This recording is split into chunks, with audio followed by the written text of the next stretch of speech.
Hey guys, welcome back to the channel. Today we're going to do the review of the Honor View 20. We've had the device for the last couple of weeks and we're ready to share with you guys our thoughts on this experience. And of course help you guys make a decision if you're considering getting the Honor View 20. This is TK and this is XDA TV.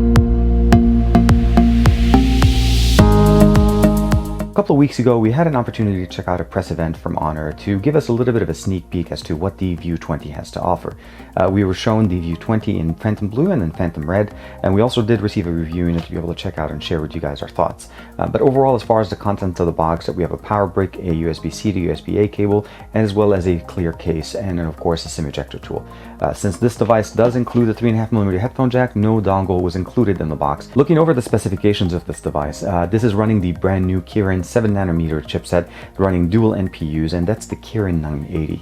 As far as the camera specifications that we have on the back here, we have a 48 megapixel Sony IMX sensor at f1.8. We have a 3D sensor called time of flight sensor that's sitting to the right of that, and from what we understand, this will not be used to take photos but more so used to be able to augment game experience and Connect-like experience on this. And I had the opportunity to play one of those skiing games while we were at that press event in CES. A dual tone LED flash on the right of that, AI vision, and Honor on the bottom. This is a glass back with that nice little V shimmer that's going on. It's basically kind of like three different sections that are going on. You can see it kind of permeates. Both the Phantom Red and the Phantom Blue have that.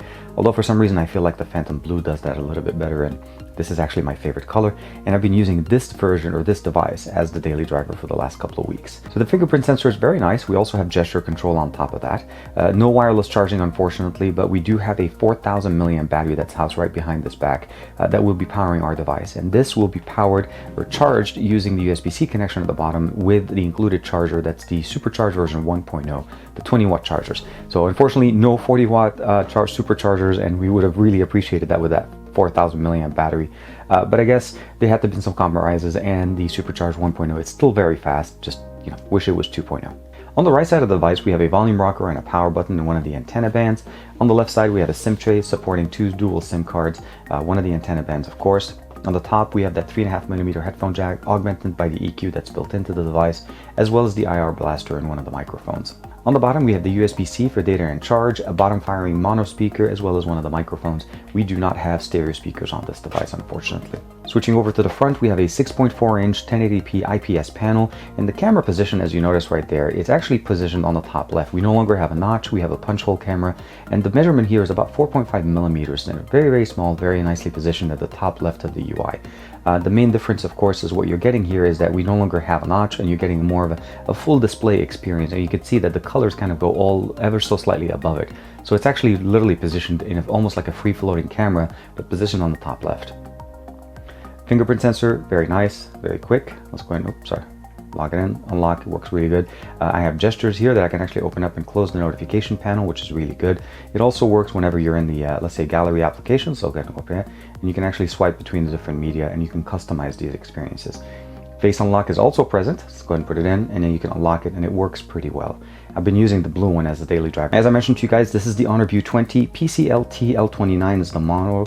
And we are running Magic UI 2.0.1. We did receive an update, as well as that this is really running Android 9.0 beneath it. Kirin 980 is powering this device, 8 gigs of RAM with 256 gigs of internal storage. Screen resolution is 2310 by 1080, and that's to compensate for the longer form factor. January 1st security patch update, and that's basically the latest that we can get. That dark UI that you're noticing right there, this is a custom theme that I'll give you guys a link to it in the description below, and that'll help you basically get not only the theme itself, but as well the actual icon pack that comes here.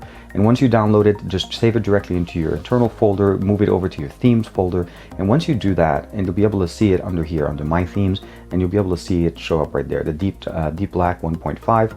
And if you do receive any updates from that, you can just go in there and save over it, and it'll show up the next time. I'm pretty sure you guys are going to wonder, so how does this device perform? I mean, we have 8 gigs of RAM, a lot of storage. Is it good? Is it fast? Overall, I'll let you guys judge for yourself. It's very, very fast. Opens up and closes applications. We have gesture control. I'm using it, and as mentioned to you guys, the theme will be linked in the description below. Everything works really good, and that's really just so nice with Magic UI 2.0.1. Overall experience is very, very nice. I've been playing games, of course, as you can imagine, so I'm going to go ahead and open up PUBG for us. And one of the things I'll mention to you guys as far as the UI, there are still some updates that need to be pushed out, because you could see right there where the Unreal little sticker that's sitting on there, it's kind of been eaten up where the camera is.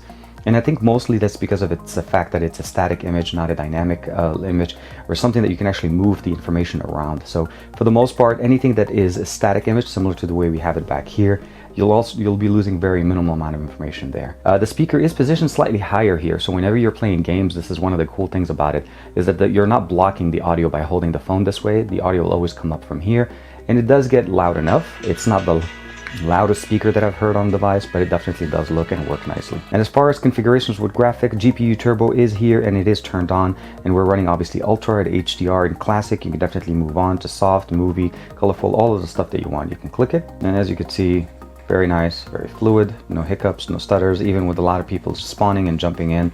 It just works very, very nicely. You can see the graphics are really nice. The display is very nice. It can get pretty bright. The panel itself, even though it's an IPS panel, we definitely get some good colors in it. You're able to bump up the brightness as well. And overall, no hiccups, no stutters. Just make sure you have a good network connection. And the GPU Turbo and the Kirin 980 will do the rest for you guys. Looks really good. Jumping. Volume is all the way at 100%. Jack it up.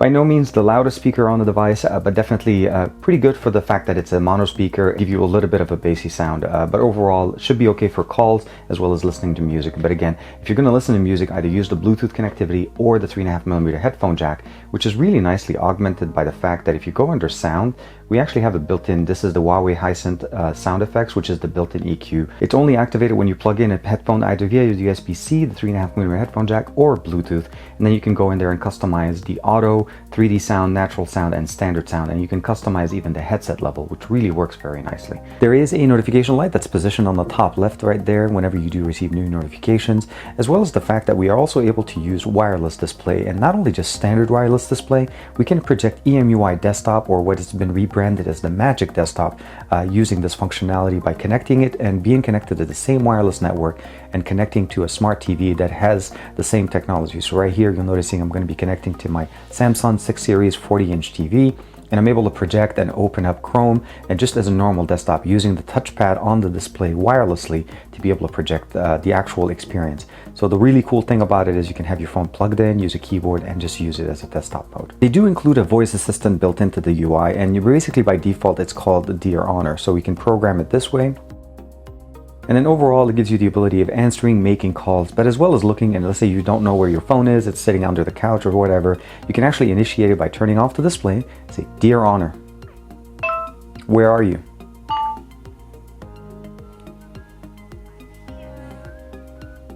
So essentially a nice little assistant option, although I would still say that if you're using or you want to depend on an assistant, your Google Assistant is going to be definitely the best experience. So just swipe from the right, experience, and do all the normal commands that you can do on your device. Now the display is very nice. You do have the ability of hiding somewhat, what do we call it, the punch hole camera. In the display settings, under more settings, you have the ability of going into the notch section and you can actually hide it. They're calling it a notch, I think it's for the lack of a better term, but you can hide it, and then the UI overall will just basically kind of make it into a notification bar. And I did receive a notification or a comment on one of my other videos basically saying this, they would have wished that this little camera would have been slightly higher so that even this bar, whenever it is drawn over, would have been even smaller. Because of the position of it where it is now, this bar has to be a little bit thicker.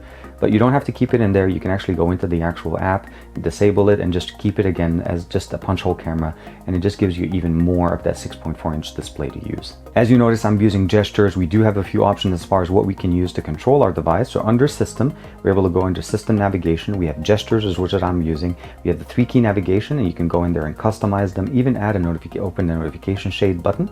That will help us very much. Now, if you're using the gesture functionality that I showed you guys at the beginning, which is the one where I'm able to actually use the fingerprint sensor to open up the actual notification panel, I think that works a little bit better, and I appreciate that more. There is a navigation dock and no other option, but again, it's very nice. You do have phone clone support. That's the application that you'll transfer your information from your old phone to the new one. And of course, we also have that camera. So we're going to jump into the camera application and just start looking at some of the main benefits that we have here. And once you're in the camera application, you'll notice that there's that AI button at the top. That's the ability of triggering or enabling the AI functionality. In this UI, we don't have to go into the settings tab and look for master to AI or anything like that, similar to the way we have it on Huawei devices. You just go in there, turn it on. We have AI functionality, turn it off and you don't have it. We also have that on the front-facing camera. You'll notice we have that, as well as HDR support. And of course, we have customization as far as visual effects on top of the lighting effects, the studio lighting effects that they talked about, and as well as beauty level if you'd like to use those settings. I usually like to keep them off. Switching back to the back sensor, and as far as video, we're able to going all the way up to 4K at 4K at 30 frames per second. We do not have 4K 60 frames per second. And that's something that I'm not sure if that's something a limitation due to the fact that the Kirin 980 can't do it, or that we just don't have it. But we do have a few AI options here, like AI zoom, the ability of keeping the focus on the subject when it's centered. You also have the ability of going in there and turning on different functions like AI color, background blur, and so on. And I did a couple of video here samples just to show you guys what it kind of looks like. So you can see right there, it does really good on the fly, and you can even see this during the viewfinder when you're taking the video, and it just basically isolates everything in the background, making the colors look so much better on you as a subject and everything else as black and white. Now we of course have a lot more options. We have aperture mode, pro mode, as well as HDR for the back sensor as well. Stickers, documents, you can download additional mode, artist mode, 3D panorama, and all of these things are always generally just put in there. And of course AR lenses if you'd like to use those for face tracking and different kind of things like that, as well as backgrounds with some music that you can turn on. Turn it on. Night mode is present here, and it does get augmented by that 48 megapixel sensor. I have to say overall, as far as the experience with the camera, we do have basically, I would say optical, but it almost looks like it's digital zoom that you can use. So that's the only other option that we have here between the zooming on the two sensors, or the one sensor.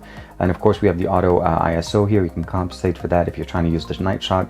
And night shot is more of an extended exposure picture. So what we saw here essentially is this is what the camera took as far as the image itself. So this is if I didn't have anything on, just taking a camera, this is how dark the image is. You could barely even see it right there. You can kind of see that this is the lens here. There was some reflection from the monitor that I have over there. I mean, it wasn't pitch black, but it was dark enough to basically say how much can you actually bring out color in it.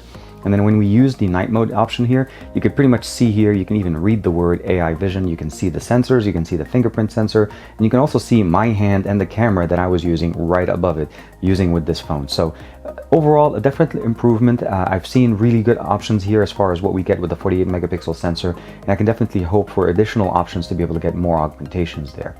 As far as the sensor itself, if we go back into the just standard photo option, we are able to go all the way up to 48 megapixels as far as the sensor size, obviously so using the full sensor, but we're also able to go something called ultra clarity, and that's the ability of being able to actually get a steady shot for a steady subject and even more clearer image that way. Example would be here. This is a steady subject sitting right there. I'm just going to hit the shutter, give it a second, and it kind of works the way your normal basically like night mode works with the extended exposure, and it does take this image and it takes it really, really nice. And you can see basically once you start zooming in to all the specific details, there is no grain, there is no distortion. The image looks as good as if I had it just basically well, okay, I can't deny here. We'll go back once, deny. So you can double check here. So this is where the image looks like right now. You can click it and you can basically go all the way zooming, and you definitely have very clear images on this. Very nice, very good. Although this is only going to be as functional for subjects that are not moving. Once you have moving subjects, my recommendation would be if you want to take a really high megapixel image, just go over real quick into the settings and you'll default to the standard 48 megapixels. And then of course you can turn on the AI functionalities and augment the scene detection, and the quality of the images will come out really nice. And I've done quite a bit of images here. You can look at some of those. Obviously those are the videos I was showing you guys, but we were taking here images in the backyard, and look just how beautiful the color, the exposure for the dual scenes, both the foreground and the background. That's definitely very nice. And of course subject isolation just looks fantastic in here. And I was taking a picture of this little rose that was growing in our backyard. Very nice, very good. And yeah, front-facing camera with HDR looks really good. So with all the functionalities that we had in the camera application, the only way for us to access the ultra clarity option is for us to go into settings, go into resolution, go into directly to turn it on. And now that it's actually turned on, everything works fine. But let's say you go out of it and the UI kills the camera application. I go back into it, and by default it jumps back to standard 48 megapixels, and I don't have a way of initiating the ultra clarity directly from here. So as far as the day-to-day activity, even though that gives us the best picture out of the back sensor, the 48 megapixel sensor, we actually always have to go through 1, 2, 3, 4, to be able to take that picture. And that's something that I would have wished it would have been something just easier, and it could be easily fixed with a software update. As far as connectivity in the US, I've been able to get LTE on both T-Mobile and AT&T in the greater Los Angeles area, and be able to get 10 down, 4 up, and I've been able to go all the way up to 25 down and 1 up as far as connectivity. So depending on how strong the signal is in your area, you're going to get different experience, but still, it's pretty good, pretty fast connectivity, again, with the European model. The UI is extremely fast, there's no issues there, the camera works, and as long as you have good lighting, I think the 48 megapixel sensor will give you really good images, and that ultra clarity does need a good amount of light. So it doesn't really work well in somewhat dim situation, it becomes very grainy, but because it's an extended exposure using the amount of light, it even tells you when you're trying to take images with it. So we'll go ahead in here, ultra clarity, and I'll go back out. Ultra clarity is great shooting for still object and scenery in good light. So definitely keep that in mind when you're trying to use the ultra clarity mode. But you have dual MPU recognition and of course foreground and background recognition. So the Honor View 20 has a lot of things going on for it. The Kirin 980, the 4000 milliamp battery, the dual sensors, obviously the 48 and the 25 megapixel sensor in the front. By far some of the highest megapixel counts that we've seen on devices. Picture quality overall is actually pretty good depending on the scenes that you're using it. For the 48 megapixel ultra clarity, as I showed you guys, you definitely want to be in an area where there's enough light and there's no moving subjects. But the standard 48 megapixel shooter will work pretty well, as well as the fact that you also have all these other options in video, as well as extended exposures for night mode. So a lot of cool things going on for it. I would have wished we would have had at least some kind of IP rating on this, or even wireless charging, as well as the fact that we don't have stereo speakers right now. It's 2019 and we're still running mono speakers, but I am very happy that we do have a 3.5mm headphone jack as well as an IR blaster. So from a compromise standpoint, I definitely appreciate having that. The charger on here is supercharged 1.0, not 2.0. I would have loved to see 40-watt chargers on that 4000 milliamp battery, as some of the speeds that we've seen on the Magic 2 with the ability of going to 82% in 30 minutes on that 40-watt charger is definitely promising. I would have loved to see that. But still, I think for the price point and for the powerhouse of the information, well, all the stuff that you get in it, I think this is definitely a great deal. We're going to be providing you guys coverage obviously on this device a little bit more with more camera focuses. That's going to be coming up in a little bit. That's why I didn't do too much of a deep dive here, as well as some more gaming capabilities as far as comparing this to some of the other devices. So let me know in the comments below, what do you guys think of the Honor View 20? Personally, the Phantom Blue is my favorite color, and the Phantom Red is definitely very nice, as well as the other colors. And I hope to be able to get my hands on the Moschino version, or the View 20 Pro as I've been dubbed, so that we actually see what are the additional options that we can get. I mean, we already have 8 gigs of RAM, 256 gigs of internal storage with the Kirin 980. Everything runs really, really fast. So like and subscribe as usual. Thank you very much for the support, and I'll see you guys in the next video.